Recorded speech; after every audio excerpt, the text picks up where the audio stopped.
Welcome to the Happy Hour with Rob Warner, an hour of stimulating conversation adding value to your financial future. Rob brings helpful insights into many aspects of the mortgage and real estate industry. Now, here's your host, Rob Warner. Happy Monday, ladies and gentlemen. Welcome to the Happy Hour. I'm Rob Warner with Guild Mortgage. Hope all of you had a wonderful weekend and having a great Monday so far. I have two great guests today. I have two Bobs with me today. Bob Thomas, broker-owner of KTB Property Management, and Bob Kelnhofer with Remax Golden Fair Oaks. So here we go. Hopefully it'll be a great show, and stay with us. And we're going to start with Bob Thomas. How's it going today, Bob? It's going well. Trying to stay cool. Yeah, that's probably a pretty hard feat to do right now, huh? It's a little warm. So tell me a little bit about yourself. Well, as you mentioned, I'm the broker-owner of KTB Property Management, Sacramento's premier property management company.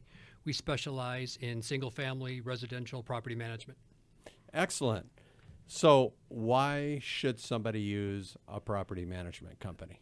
That's a very good question. There's a lot of different ways that can be answered. The easiest way is you need a professional in the greater Sacramento market. The laws are changing on a regular basis. Different code enforcement issues are changing on a regular basis.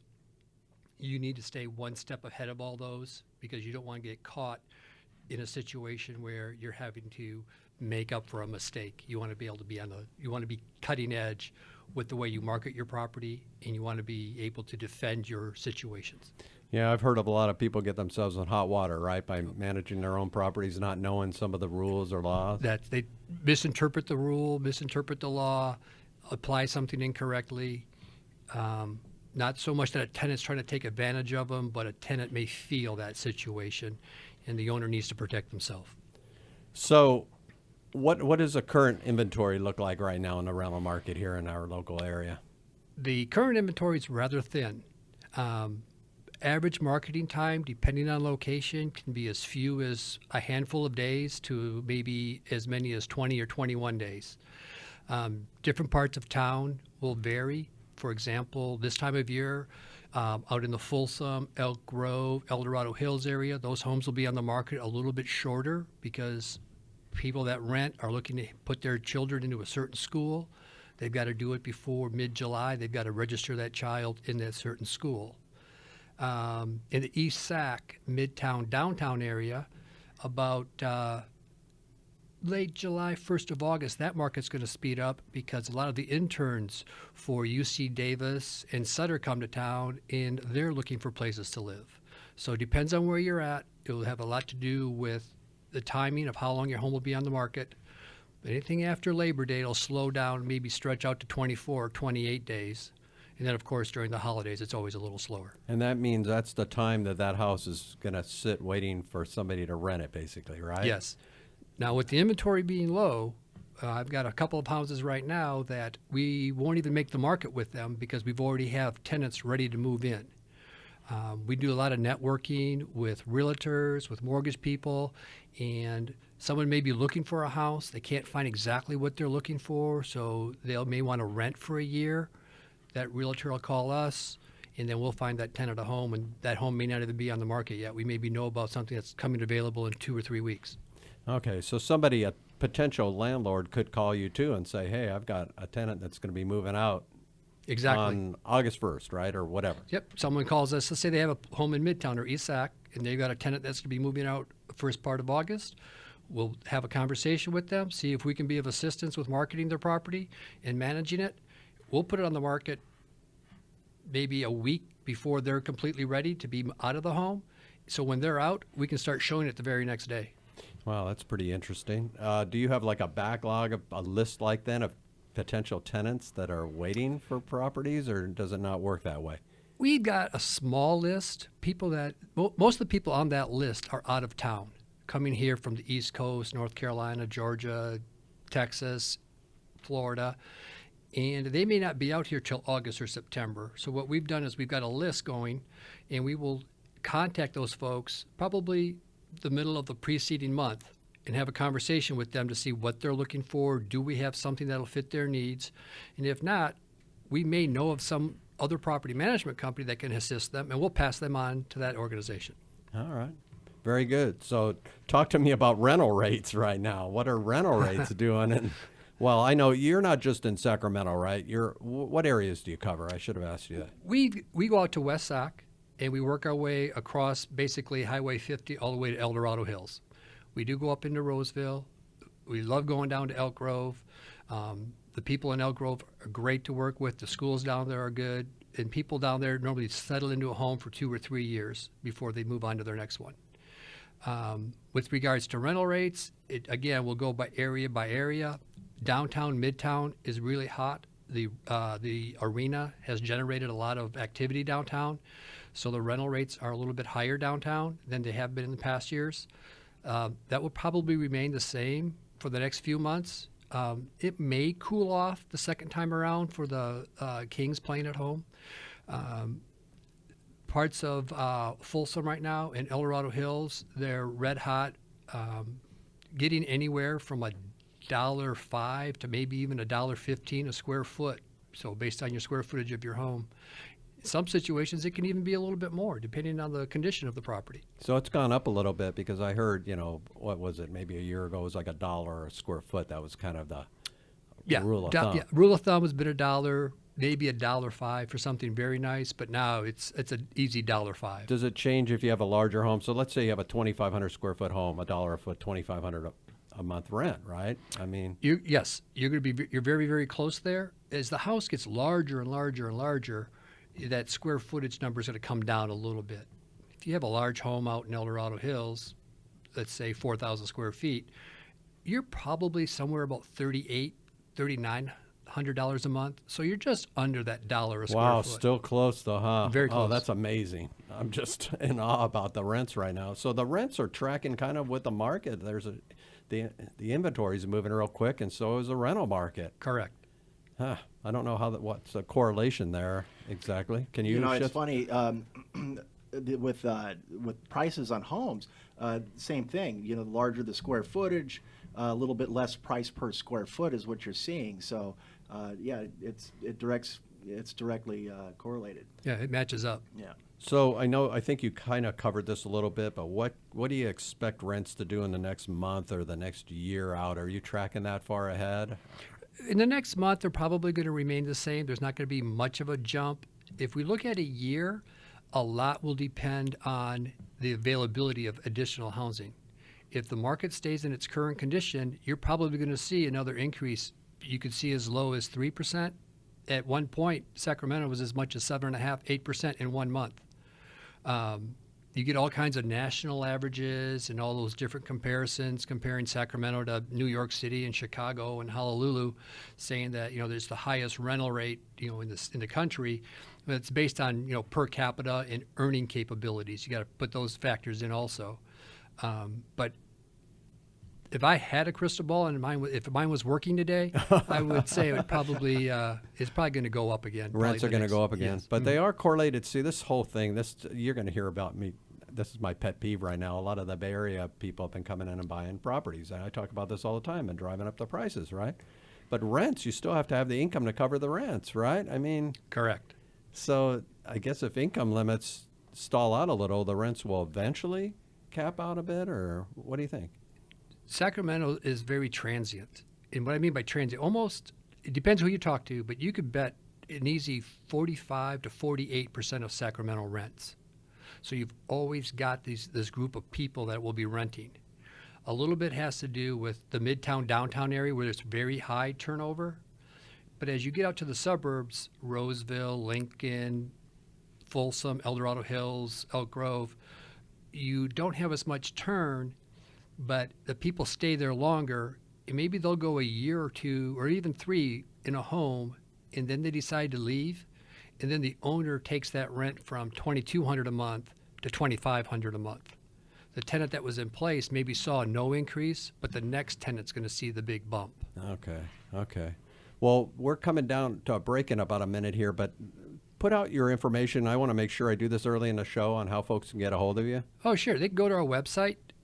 It's pretty easy. It's KTB, Kathy, Tom, Bob, propertymanagement.com. Feel free to Google it. There's tons of information on the site. Phone number to call. it's on the site. Be more than happy to help any way we can. All right. Well, we have about a minute left. Let's. How long are? Well, you covered this already, kind of. I have my little questions here that I was going to ask you, but how long properties are staying on market? But you kind of answered that already. Not more than, not even 30 days. Not even 30 days. You're probably, depending on the market, it could be as short as, again, 5 to 7 days. The average right now is between 20 and 22, 23 days. All right. Well, we're going to take a quick break. We'll be right back with Bob Thomas. Adding value to your financial future, it's the Happy Hour with Rob Warner. And we're back with Bob Thomas at KTB Property Management. We're talking about properties staying on the market and not more than 30 days, so it's a landlord's delight out there right now, right? Yes, it is. I mean, you're not going to have any time lag between moving one tenant out and another one in, basically. If the property's in a good condition, when you move that first tenant out, you could probably have it ready within 24 to 48 hours and have the next person showing. You could be showing it probably within 48 hours, and you could have the next person filling an application out and improving them within 3 or 4 days. Wow. So tell me about the things you do to get a house ready when you know a house is going to be vacated as a Sure. property management company. We walk the house with the owner, and we check a lot of things for safety and health codes. Making sure the hot water tank is earthquake strapped, enforcing the new smoke detector law, being sure there's a carbon monoxide detector in place, even as simple as making sure they have the right kind of locks on the doors and making sure that a small child would be able to escape the home if there was a fire at the property. We walk the property, we get it ready, we make sure it's cleaned professionally, make sure the carpets are cleaned professionally.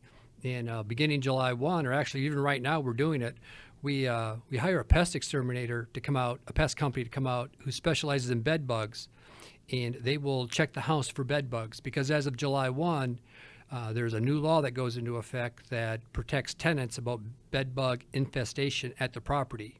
And it's up to the owner to be able to tell that tenant that this property has never been infestated with bed bugs. Oh my gosh, who created that law? That's just the process. I'm sure that it came from the California legislature. It's trying to protect people. There's been some Why? There's been a lot of cases with bed bugs? There's really? probably been some bad situations out there that have gone to court, and they felt they needed to step in to see if they could remedy some of those court cases. So what other laws are there other laws on the books basically about, other things related to inspections of homes or anything like that? Well, you want to make sure that the house is always safe and hazard-free. So this is just one. The bed bug thing is just something new now. The mold was a very big issue 7-10 years ago. That's kind of gone away. The legislature is caught up to what the laws are, and it's a lot easier to deal with a mold situation if there is one. Can you give an example? I know we weren't going to make this about mold, but I know Well, people are probably interested in that. If there's a mold situation at the home, as an owner, you want to get it rectified as quickly as possible, and the tenant has to cooperate. That's just the code and the law. There's got to be cooperation on both sides.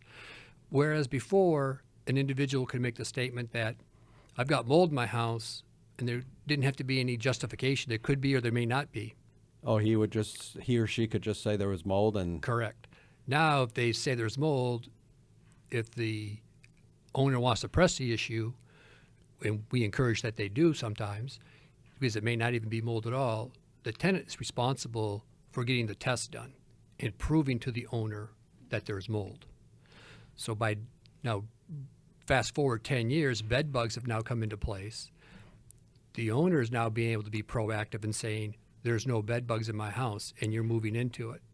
In 30 days, if bed bugs show up, or in a year, bed bugs show up, obviously they got there somehow. The owner had nothing to do with it. So to correct the problem, that would be the responsibility of the tenant. Oh, very good. So it takes some liability off the Yes. landlord for that. So what are tenants looking for in a home, basically? A lot of them are looking for, first, a location. Is it close to work? Maybe the schools are a priority for them also. If it's an individual person in Midtown, maybe they're looking to walk to work or ride their bike to work. If it's out in the suburbs, maybe they're looking for, that school. They may be looking for parks close by. After those non-tangible things are taken care of, they want a house that's clean. Some people want the house updated. Some people that choose East Sac want that old world charm. So every individual is a little bit different. Some people want to be on a golf course. Other people want rural. Same thing as basically what you deal with on selling a piece of property. Who doesn't want to be on a golf course? Well, some people don't, but there's a lot of people that, like you said, in Midtown, that that's why the need for housing in Midtown has definitely grown. But also out in the suburbs, we're seeing shortages in inventory out there right now, and just different needs in different locations. It's really, it's a somewhat unhealthy atmosphere for real estate, but at the same time, the sellers are just enjoying what's going on. Ah, that's true. So you were mentioning to me about the Sacramento Rental Housing Inspection Program. A home has to be registered with this. Can you talk about that? Certainly. It's really important. And this is one reason why you want to use a property management company, is that a professional property management company is up to date on what's going on with local ordinances and local codes. Real quick example, the City of Davis in the next 6 to 12 months will be implementing their citywide inspection program. A lot of people didn't realize that. It will go into effect within the next 6 months. In Sacramento, city and county, that inspection program for rental homes has been in place for nearly 7 years. That program is to protect tenants and also to protect owners. It has a lot to do with safety. Doesn't have anything to do with code violations, but it's safety, and it's so safety as there has to be a peephole in your door. You have to have the right type of thumb latch on your door to lock the front door or lock your garage door. So there's a lot of safety things there, but I would say 95 to 97% of all owners are already compliant, but they still need to register their property, be it in the city of Sacramento or the county, Carmichael, Fair Oaks, those areas. There's a small fee that you're charged every year to be registered. You can take a class to become certified to do your own inspections, or you can call out that municipality and they'll come out and do the inspection for you. You have to do it every year, though? Yes, you do. Oh. Yes, because you're checking to make sure you have the right kind of smoke detector. Is your hot water tank earthquake strapped? Some of the things are a little far-fetched. One of them, I shouldn't say far-fetched, but are there any dilapidated automobiles in the yard? Is the sidewalk clear? On a multifamily home, are the fire extinguishers, have they been recently updated? Have they been tested to make sure they work? So a lot of safety things. All of them are important. Doesn't take long to do the inspection, maybe 15, 20 minutes, but it's important that you have the property registered and you do inspect it once a year. And Davis is going to be along the same lines, right? Davis will be joining the program within the next 6 months. So they're joining the same program. They're using the Sacramento program as their as a guide. Oh, I see. Yeah. But it'll be their own Davis inspectors and everything, but same. Yes. Oh, very good. So, okay, we've got time left, so let's talk about certain things. Like, can you go over some basic some rules for tenants, like if you're a landlord, how long you have to give a notice to vacate a property, Sure, and things like I'd be that? more than happy Can to. you do that? So if a tenant has been in a home for 1 year or less, let's use an example. A tenant's lease is going to expire July 31st. You can give that tenant a 30-day notice because that tenant has not lived in the home for more than a year. So let's say on July 31st, obviously the next day is August 1st, that tenant is still there. Now they've been there for a year in 1 day. If you decide you need that house back to have Bob with RE/MAX sell it, you have to give that tenant now 60 days notice. So when it becomes 1 year in 1 day, the tenant gets an extra 30 days for a total of 60 to vacate. Wow. So if a landlord was not paying attention. Timing's everything when it comes to giving a notice to terminate tenancy, yes. Do you see many month-to-month leases, or is everything mainly like 1 year leases now? What are you seeing out there right now? It's about 50-50. Some owners like to have that 12-month agreement with the tenant so they know they'll be there for 12 months. Some other owners just want to do it month to month. And why is that? Maybe they want to sell the property, or they're not sure what they're going to do with the property? Exactly. They just don't know exactly what they're going to do with that property. And some tenants would rather have a month-to-month agreement because they may be here on a contract working for their company for only 6 or 9 months, and they want that flexibility to be able to leave, or if they're going to get relocated and they're only here for a short period of time. It allows for the seller, or for the owner to have an out if, like in a market like this, hey, things are going really good. I need to diversify some of my money, so I'm going to get out of this house and put that money somewhere else. Yeah. Okay. It's really important that an owner keep in mind that even though, going back to that example of July 31st and somebody's lease ending, in California, their lease does not end. It automatically goes month to month. So it's really important that if you are thinking about taking that property back, that you get some lines of communication going with the tenant, because the last thing you want to do is you give them a 30-day notice on July 15th. Well, now they're there to August 15th, and if something doesn't go right and they're there on August 16th, you've now got to give them a 60-day notice. Because you went a month, okay, And because you went on to a month-to-month yep. agreement automatically, Yes. right? Yep. So you got to watch your timing. So you really should have given notice 30 days Yes. before the lease expired. Exactly. If you wanted your property back on that day. I think that's Yep. real crucial. I bet there's a lot of folks that don't know that out there, huh? And then they get Timing's themselves- everything. Well, we got a couple minutes left. I know this may not be something you want to discuss on the air. What is a property management company, what do they charge? Much like a realtor, all of our fees are negotiable. You've heard some people charge a percentage. That percentage can be anywhere from, I've seen it from 4% for a multi-unit in Midtown to as much as 8, 9, 10% for a single-family home. We're a flat rate company. All my rates are on my website. If you want to take a look at them, you're more than welcome to look at it. Put that info out there again, too. Sure. Please. The website's KTB, Kathy, Tom, Bob, propertymanagement.com. You Google it, we'll pop up on the first page. All the information that you could possibly imagine is on the site. We've got some videos on the site. We talk about evictions. We talk about the rental housing inspection program. We talk about service animals. It's all on the website with videos and blogs. You're more than welcome to look at it. Excellent. I really appreciate you being on the show. And you know what? As a lender, I see problems all the time, or hear about problems all the time with folks that didn't know their guidelines as far as notices and things like that. And it really messes transactions up. So please give Bob a call.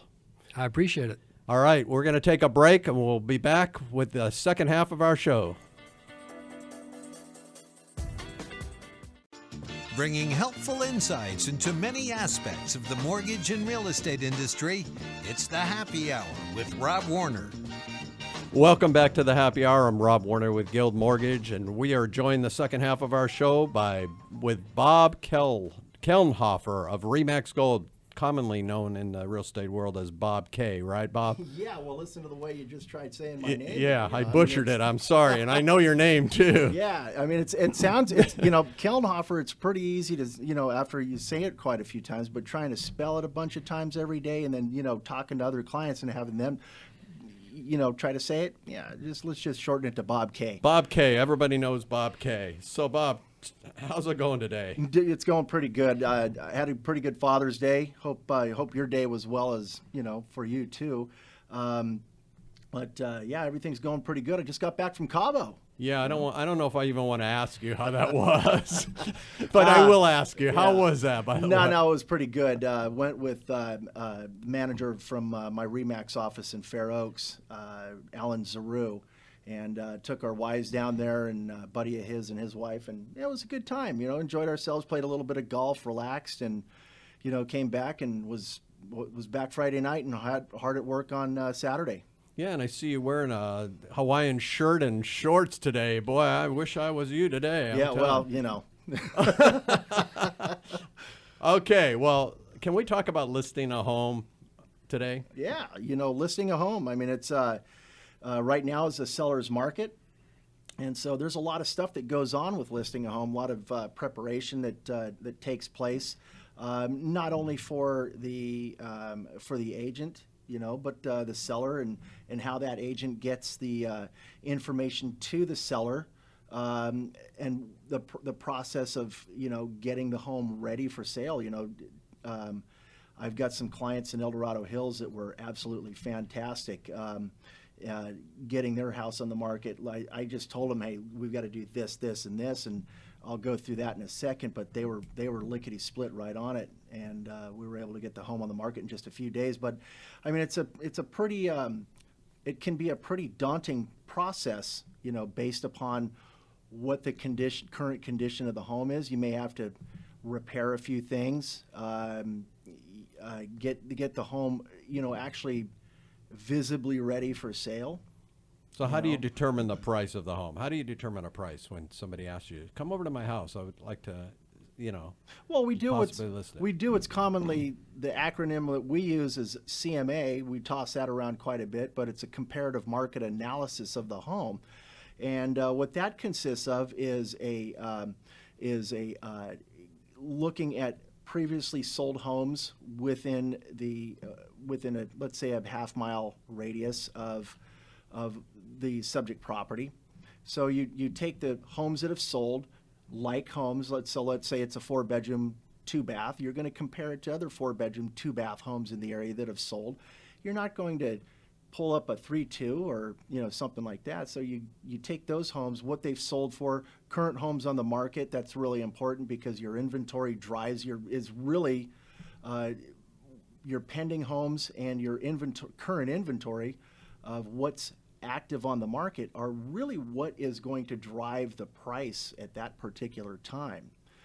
Where your sold homes are more or less a guideline or a starting point, and then you take the active homes. I'm sure in the rental business it's the same way. You do that. Yeah, exactly. You'd see what's currently on the market. Past inventory is always great, or past results are always great, but you want to know what the current market is. And with you using currents and pendings, you're going to get that information. Yeah, if you've got 1 or 2 homes in the area that are on the market that are a match, and they could be within a mile and a half radius, and that could bode very well for a seller. If within a half-mile radius you've got 4 homes on the market that are like homes, that's gonna affect the price of the home. What do you do? Here's a scenario for you. What do you tell a seller that thinks their house is worth more than it is? Maybe they've gone on Zillow, or maybe they've talked to somebody that's not educated. And I know this happens a lot, I think, right? Well, I think that I have to say that I think that in today's market, with as much information as there is floating around out there, sellers have a pretty good idea of what they can do. Knowledgeable sellers. Some sellers that are a little bit off the mark and may miss some of the things in the market or don't understand something, those are the ones that we could typically find are way too high, or they believe the Zestimate that can be off by 23%, so you talk to them, and you have to kind of talk them down and just show them, it's like, okay, look, here's what is actually sold. So you take market data. The market data the numbers don't lie. This home sold for this price last year for $400,000. So I don't see where you can come up with $500,000 as your price this year. I know that's what you'd like to get. In a super good world, this would be ideal for you. But the reality is, if you put your home on the market for this, you're not going to get what it's really worth. So it's education. You just got to educate them. It really is. It's both educating. of you both got to educate. Yeah, definitely. On the property management side and on the real estate side. Yeah. I mean, that's what it's all about. It's educating your client, and sharing with them information that, in a wise way that is, that we all as realtors have access to, but it's how you share it with them and how you prepare them for the appointment, to discuss the price of their home. So you get to that point. Now, the next step, how do you help a seller prepare the home before listing it? What are some of the things you do to make the property more, Well, I think first saleable? off, what you have to do is you have to show them what other homes look like that are selling. You have to, so as you compare homes, you have to show them what other homes look like. What are homes selling? What have previous homes that have sold look like? Okay, so you have to kind of show them what's going on. So you show that you walk into a room and there's, I understand that they, you have a conversation with Mrs. Seller and she's really proud of her family photos on the wall, but you're not selling the home, the family of this home. You're selling the home. So let's remove some of the pictures. So you go through a number of different declutter. Is decluttering a home is really important. Make it nice and clean, tight, bright, and out of sight is what I like to. Tight, bright, out of sight. Tight, bright, and out of sight. You make it look nice and clean and no clutter. Don't make them walk around furniture. Don't give them stuff to look at other than just the furniture that's in the room. It kind of paints a picture of what's going on. What do you feel? How do you feel about staging a home, having somebody stage it, or is that kind of what you're doing yourself, or do you ever hire a staging company?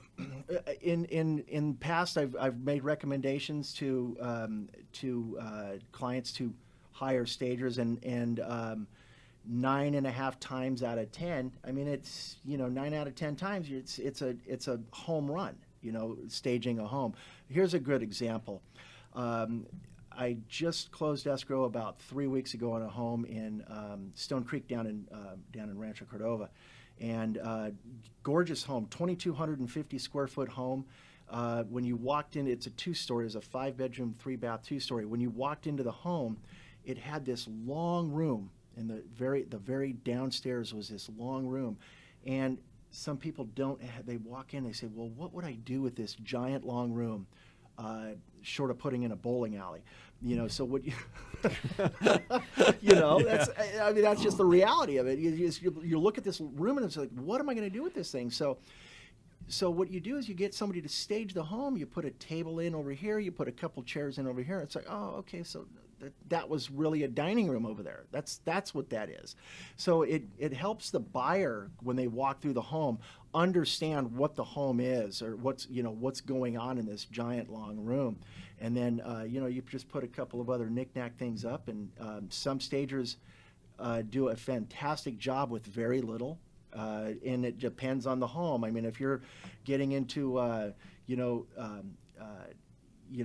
above the 5s, you're going to be spending some good money on staging, and the return is always worth it. Always worth it.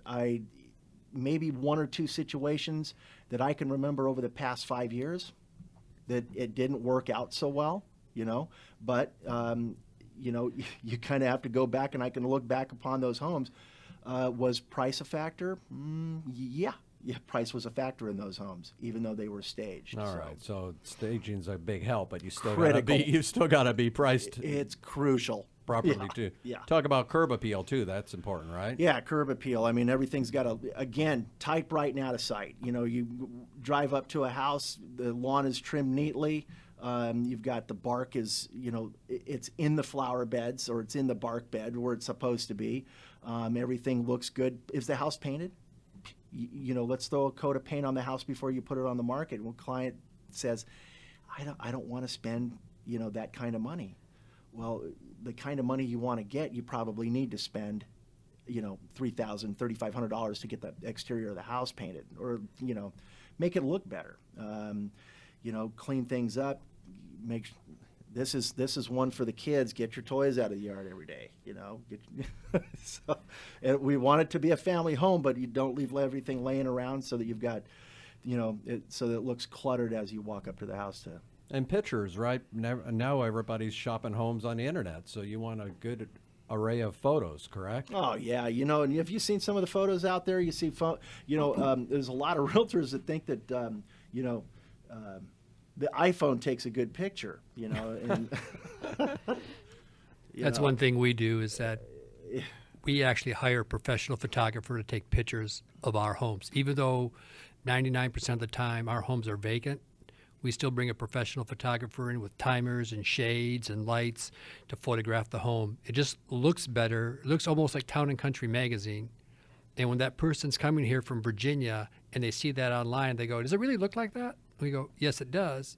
they'll say, "I'll take it right now." So you're doing that on all your homes for rent. Yes. And Bob, you're doing that on your listings, and people that are viewing these homes could be from Virginia, out of town too, right? Hey, I mean, from out of town, are you kidding? You guys talked about it earlier. You hit on the Bay Area buyer. The Bay Area buyer, 40% of the buyers that I worked with last year from the Bay Area, they need to see a good idea of what this home really looks like, and I personally I have a really good photographer, and she takes pictures, and they're not the kind of pictures that are used the fisheye, where the room is blown up and it's oversized looking.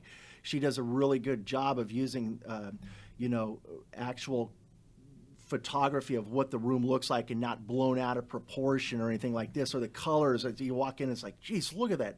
Looks like Brazilian hardwood floors. You walk in and they're just, My wife and I look at photos of houses routinely on the internet just for the fun of it, and you'll see these elongated counters and stuff where somebody stretched the picture out. Oh yeah, it's like, come on, what good does that do? 37-foot piece of granite. Where do you get that at? It's actually a 5-foot piece of granite is what it is. Okay, talk to me about, there's other aspects. Or are we going to break? Oh, we got a couple minutes. So before we go to break, your information, Bob. Your phone number, how do folks get a hold of you? Well, you know what? A couple of ways to get a hold of me. Bob K at remax.net. That's my email. It's pretty easy. And then via my cell phone. I've always got the thing with me. It's glued to my hip. And that's 916-757-4333. And feel free to text me on there. Tell me you heard me on the radio, and I'll get right back to you. And I always respond quickly. All right. Stay with us, folks. We'll be right back.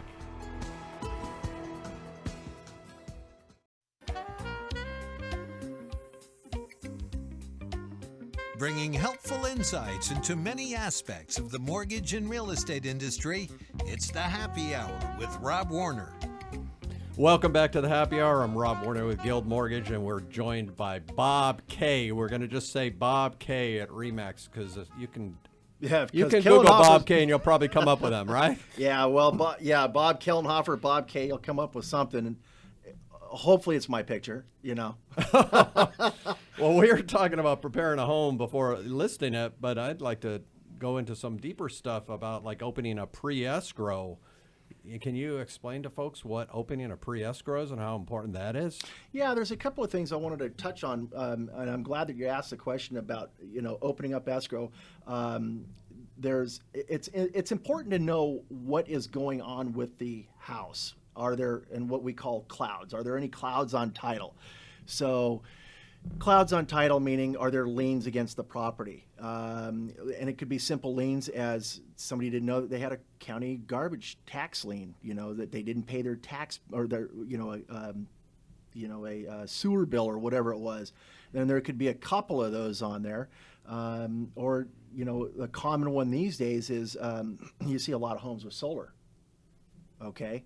Well, how was that solar? Was that solar purchased? A lot of buyers are, I'm purchasing it, and it's costing me $139 a month.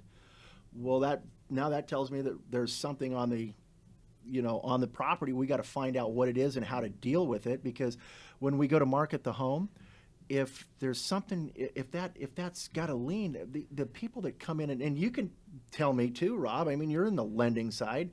They have to qualify for that lien that's on there to be able to take it over. For the lease, the big one now is the, I don't want to get off on a lending topic because this is your time, but it's the ones that are included in the property taxes, where they've put the solar lease or any kind of energy improvements in the property taxes. Those are the problem childs now. Yeah, and energy improvements, not just on the solar side. I mean, you've got people, getting liens through, or getting borrowing money through SMUD to put in windows, or updated to they're up. And granted, they want to update their home to save energy, but there's still a cost there to that, and that it shows up in the form of a lien on the house, and you have to know what you're dealing with up front, and it's critical to have a good title company behind you to. And a pre-escrow, just to let folks know, is basically they're opening they're doing a title report on the house. Basically, it's just, yeah, it's basically pulling a title, doing a title search on the home to see, and not just liens, but who actually owns the home. You know, is there a trust involved? How is the trust written? You know, and it's got to be word for word. You got to figure out all that stuff so before you list the house, so that you know when you know who's actually selling the house. Because if let's say for instance it's a trust, you've got one person living in the house. Okay, that guy wants to sell, but there's two others that don't want to, and they're on the trust. You've got to have, everybody's got to be involved in getting rid of that house. You know, getting it put on the market and getting sold. This is huge. I don't think people realize this. I see this in lending all the time, where there's some discrepancy with, you know, just like you said, one seller has signed a contract and they realize, there's somebody else on title. Yeah. Yeah, I don't know why John? that person never signed off, and they're still a legal owner of the property. Yeah, that's my brother John, who is also on it, and he really doesn't like me anymore, so we don't talk. You know, so. Oh, it's huge. It's huge to do that. And the other reason it's huge, and this is something I see all the time in lending, somebody did a loan modification, and maybe the loan was split up, where they took part of the loan and made it a second loan with no payment on it, and people forget that that loan is still owed against the property, so they owe more than they even think they owe, because they're just looking at that first mortgage payment. Yeah, it's easy to forget money that we haven't talked to in a while, huh? Yeah, exactly. So when you have a listing, how do you keep up with the market? I know houses on general are selling pretty darn fast, which we just talked about. Yeah, they're selling. You know, but still there are the higher priced homes, right, that may not be selling quite as fast. Well, you know what? I'm finding that, you know, of course the higher priced homes, yeah, they're not moving as quickly as the $300,000 range. You know, let's say 250 to 400,000 is moving really quick. Above 400 to maybe 550 is a little bit slower, and then it increments up, but they're still moving pretty, you know, fairly quick in the marketplace. You know, gosh, Rob, if the really the most difficult market to work with right now is the buyer in the $300,000 range. I mean, they're competing wherever they go, you know, to buy a home, and a lot of the Bay Area pressure, you know, really making an assault on that portion of the market. So you have to constantly, almost on a daily basis, be checking on the market where it's going, right? What new homes are coming on, how long they're lasting. For sellers and buyers alike. For sellers, I mean, you're always, you know, you have to keep them up to date as to what's going on around them. For instance, my listing in El Dorado Hills, you know, I go out, show them the comparative market analysis that I made for them. And it was, you know, very, very detailed, and it was I felt it was very accurate, and they did too. They agreed to the price. And then we put the house on the market, and all of a sudden, a week after it goes on the market, there's 3 other houses within a half mile that came on the market, and it's, you know, how does it affect them? Well, it affects them that, you know, we've got a little bit more now we've got a little bit more inventory sitting in this little pocket of El Dorado Hills. That has it slowed down what we thought we were going to do? Yeah, a little bit, but keeping them aware of what's going on and is critical. And you kind of give them an update once a week, you know, as to or, you know, in some cases even sooner than that. So you have competition. You have to check out where those homes are priced now and see if it changed anything for your particular home. Oh yeah, absolutely. I've got to be aware of what's going on. If my client's home is sitting on the market for too long and it's not getting all of a sudden it's not getting any activity, but everything else around it's selling. You know, it came on and another house down the street. If it comes on and it sells in 5 days, we probably ought to do something about that, about the price that we've got. That's a good point you brought up just now, by the way, because as inventory increases, this could happen on other properties as well. Oh, yeah. Because we've been I mean, we've been in a low inventory market for a while now. Yeah, and it was funny because this little pocket that we've got, you know, literally 4 homes popped up in, 7 to 10 days after my listing came on the market. And we held tight with price because we had something that was a little bit different, you know, with our house. So we're still confident that In fact, we've got offers in on it now, but you've got to be aware of what's going on around you. You know, it's a defense mechanism is what it is.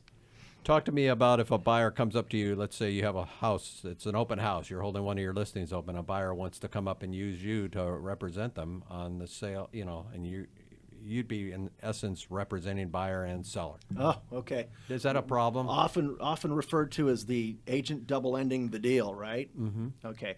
Yeah, you know here's what I do, okay? Personally, I will ask the seller. You know, if a client comes up to me and says, "Hey, I want you to represent me on the purchase of your listing," okay.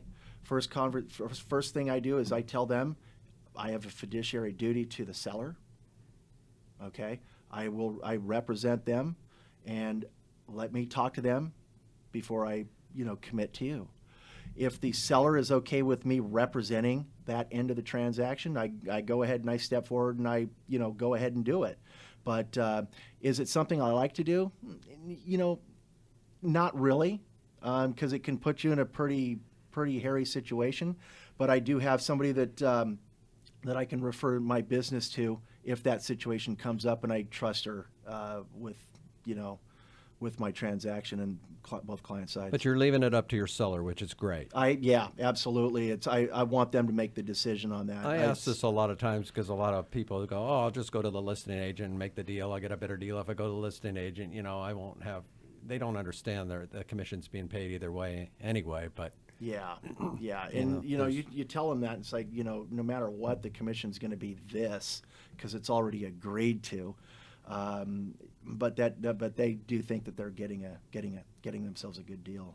I know we have only a couple minutes left, so I don't know if we have time for this particular question, but sometimes you have inspections come up, right, on houses where there's something wrong, like a roof or something like that. Yeah. I know we only got really short time. I don't know if I even want to have you answer that question. Well, you know what? Here's what I will say, okay? I encourage all buyers to do any and all inspections, whatever they want to do. Okay, roof inspection, home inspection, okay, and pest inspection. Home inspection covers a lot of the health and safety issues and the working condition of the home, kind of like what the health and safety things that Bob was talking about earlier. But definitely the home inspection, pest, as well as a roof inspection. Older homes, I think I'm been leaning more towards the doing some of the checking the sewer lines, homes with older. Very good. Give your contact information out. We're running out of time, okay, Bob. Bob K at remax.net. Phone number. 916-757-4333, and you can text me there as well. It's been great having both Bobs on the show today. We look forward to next week's show. Thanks Everybody for having have me, a Rob. great week. Thanks for having us, Rob. You're welcome. Thank you very much. Guild Mortgage Company is an equal housing lender. NMLS 3274. Licensed by the Department of Business Oversight under the California Residential Mortgage Lending Act. Rob Warner. NMLS 825102. All loans subject to underwriter approval. Terms and conditions may apply. Subject to change without notice.